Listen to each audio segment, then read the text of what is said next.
Oh, MAGA, you're in trouble. Apparently there's a shortage of workers on the farm. But don't worry, MAGA. Brooke Collins, who heads agriculture, says that she has a solution. Seems like Trump and Brooke Collins have put their heads together and come up with a solution to solve the problem on the farms losing workers. Let's watch the video and see what Brooke Collins has to say to solve this issue. Score enough. There will be no amnesty. The mass deportations continue, but in a strategic way, and we move the workforce towards automation and 100% American participation, which again, with 34 million people, able-bodied adults on Medicaid, we should be able to do that fairly quickly. Thank you. Did you hear that, MAGA?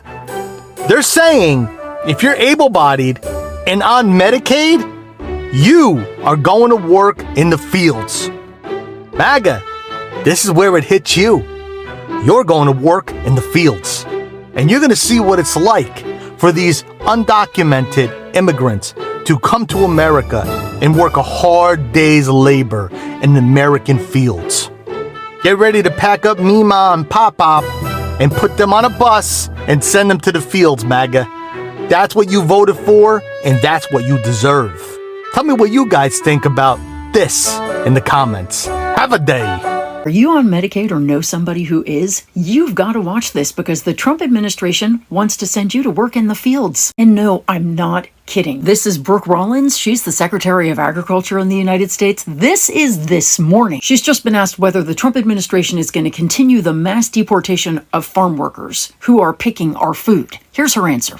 I can't underscore enough. There will be no amnesty. The mass deportations continue, but in a strategic way, and we move the workforce towards automation and 100% American participation, which again, with 34 million people, able-bodied adults on Medicaid, we should be able to do that fairly quickly. Thank you.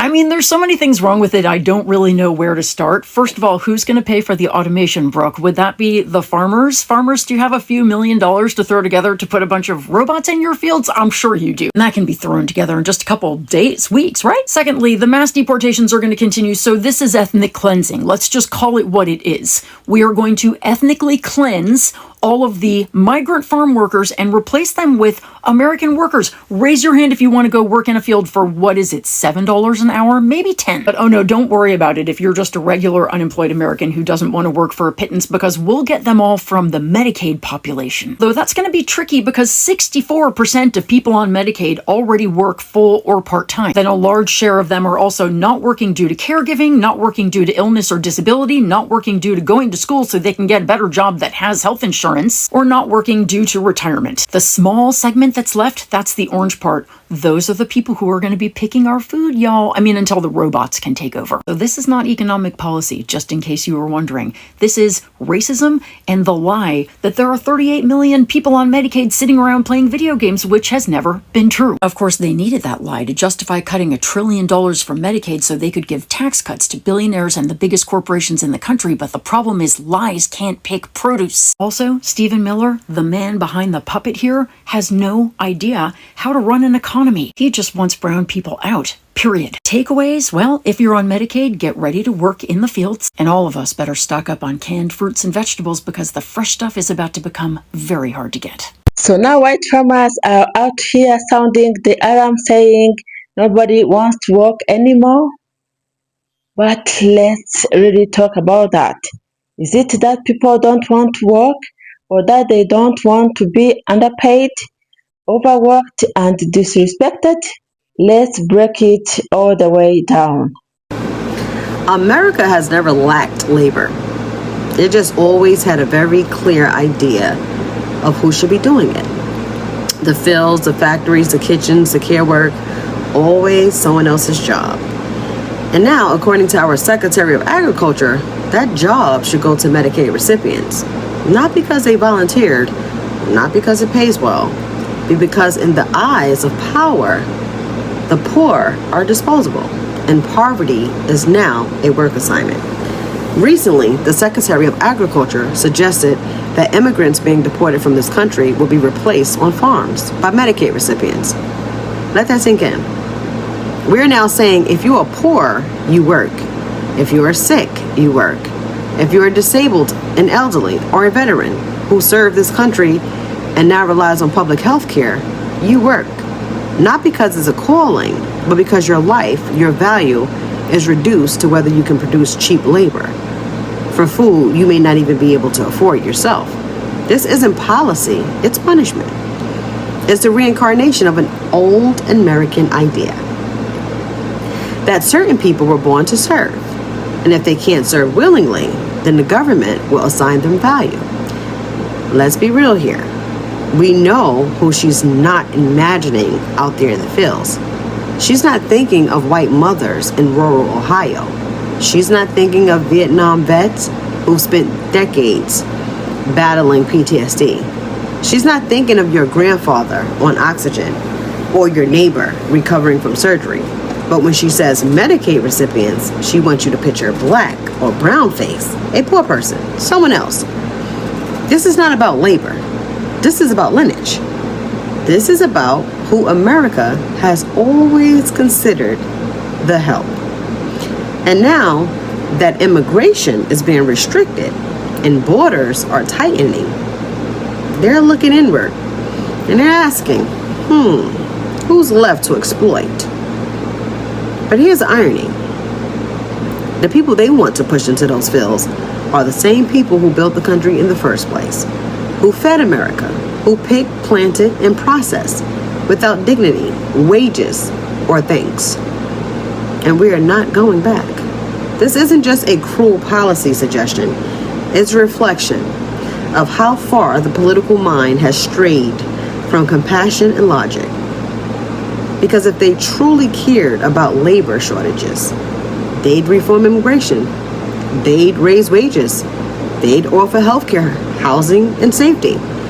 But instead, they punish the poor for being poor, and they punish the sick for being sick.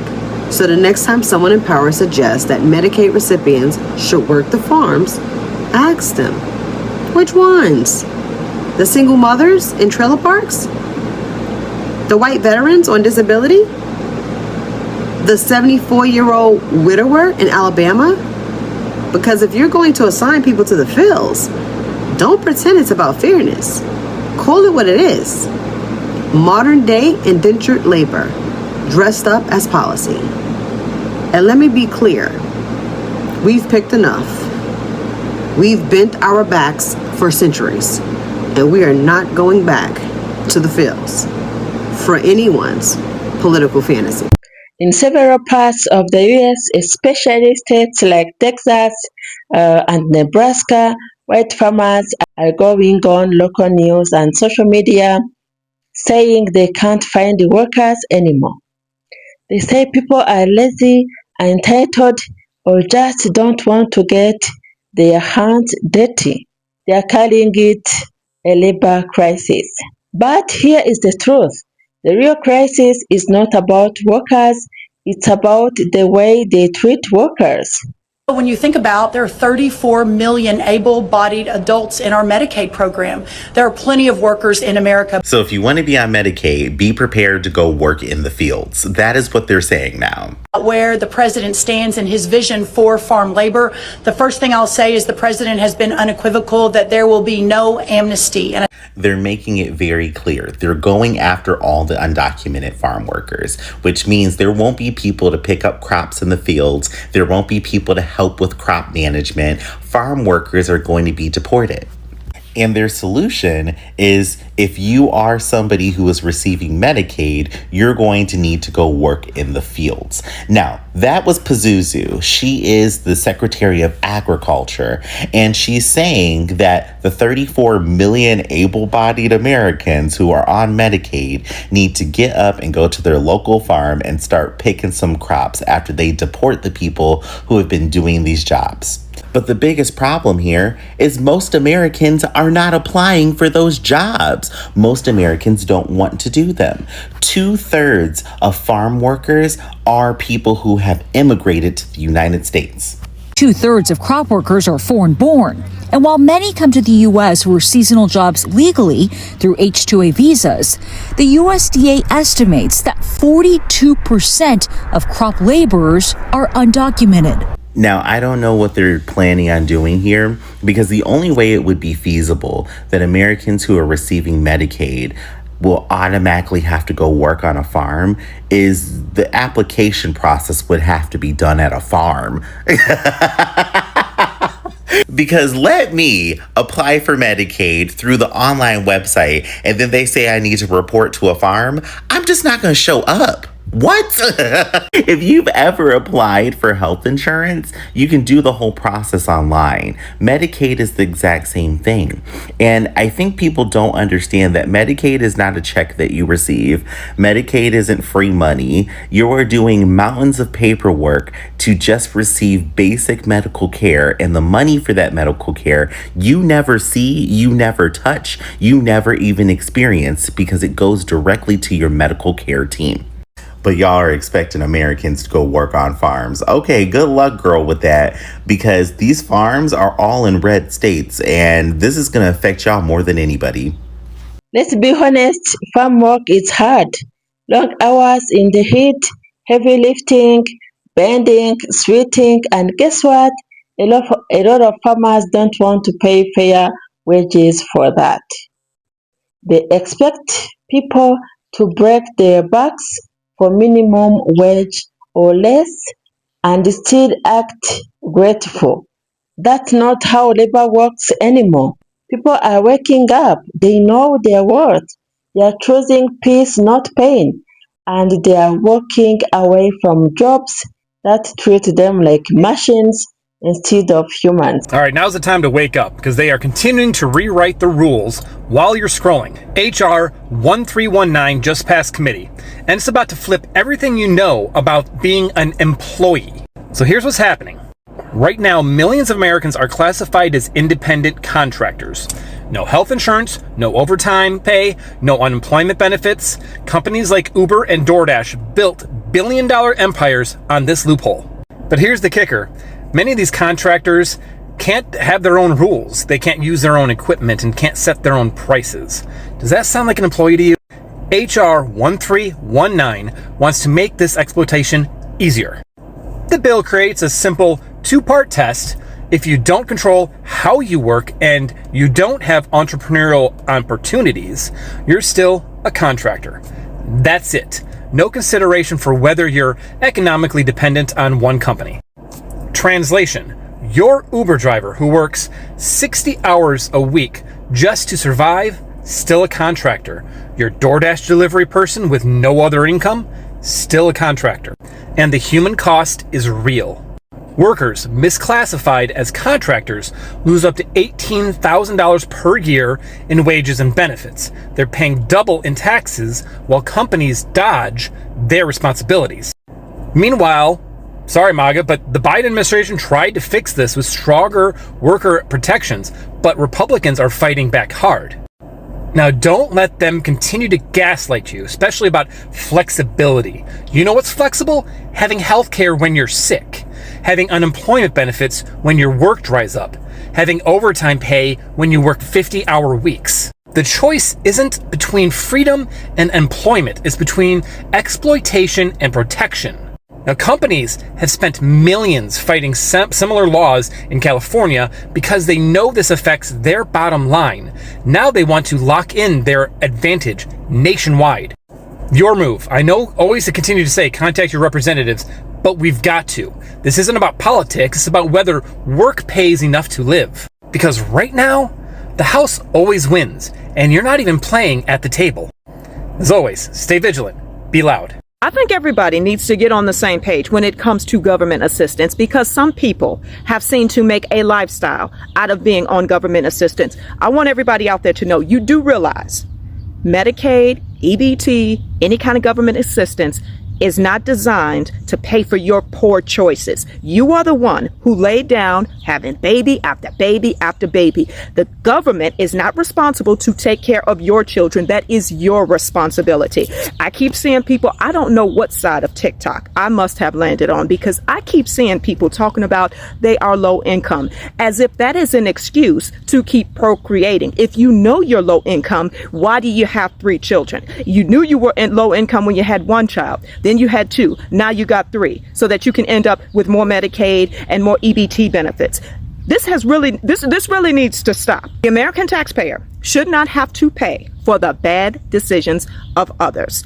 The American taxpayer should not be punished because somebody else does not want to get up and go to work. I've said this before.